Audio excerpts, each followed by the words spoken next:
Bismillahirrahmanirrahim. Assalamualaikum warahmatullahi wabarakatuh. Nama saya Muhammad Faisal, CGP Angkatan 10. Izin memaparkan koneksi antar materi modul 1.2. Momen apa yang paling penting atau menantang atau mencerahkan bagi saya dalam proses pembelajaran modul 1.1 hingga modul 1.2?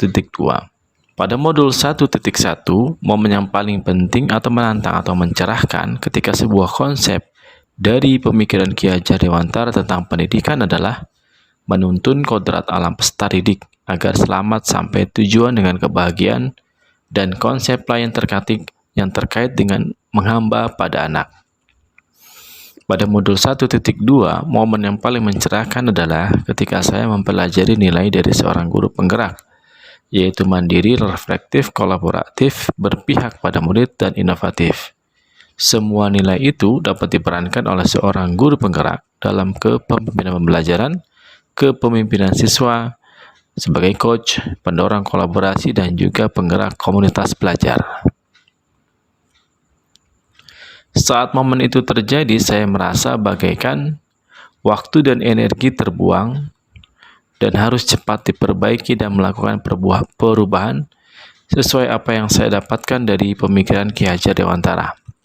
Saya merasa semua kegiatan pembelajaran selama ini keliru karena hanya berfokus pada nilai ranking dan angka yang sudah menjadi budaya yang melekat di masyarakat.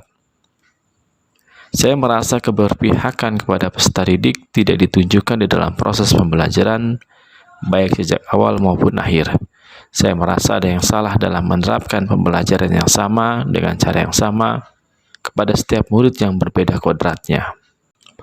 Sebelum momen itu terjadi, saya berpikir bahwa belajar hanya di dalam kelas, guru merupakan sumber belajar, siswa terlambat adalah masalah, siswa yang tidak bisa merupakan kendala di kelas, diberikan latihan terus-menerus merupakan solusi tanpa ada ruang pendapat bagi siswa. Kesepakatan kelas yang telah dibuat oleh guru terlebih dahulu kemudian disosialisasikan kepada siswa adalah merupakan disiplin kelas terbaik. Budi pekerti merupakan hal yang berbeda dengan akhlak. Sekarang saya berpikir bahwa pendidikan harus berpusat kepada peserta didik. Semua berawal dari peserta didik. Saya harus membuat kebutuhan dasar belajar peserta didik. Semua data terkait peserta didik harus saya siapkan agar dapat merencanakan, melakukan, mengevaluasi pembelajaran dengan baik dan tepat. Saya menyadari bahwa keadaan siswa yang memiliki hambatan dalam belajar merupakan hal yang harus dihadapi dan dicarikan solusinya oleh semua pihak, tidak hanya guru kelas.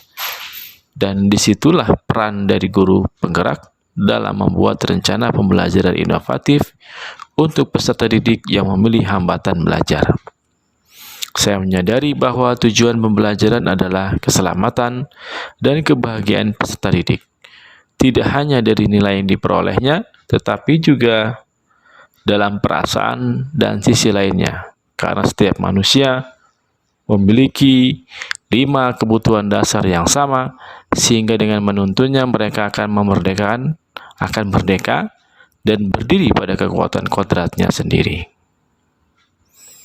Apa pengembangan diri yang sederhana, konkret, dan rutin yang dapat saya lakukan sendiri dari sekarang untuk membantu menguatkan nilai dan peran saya sebagai guru penggerak?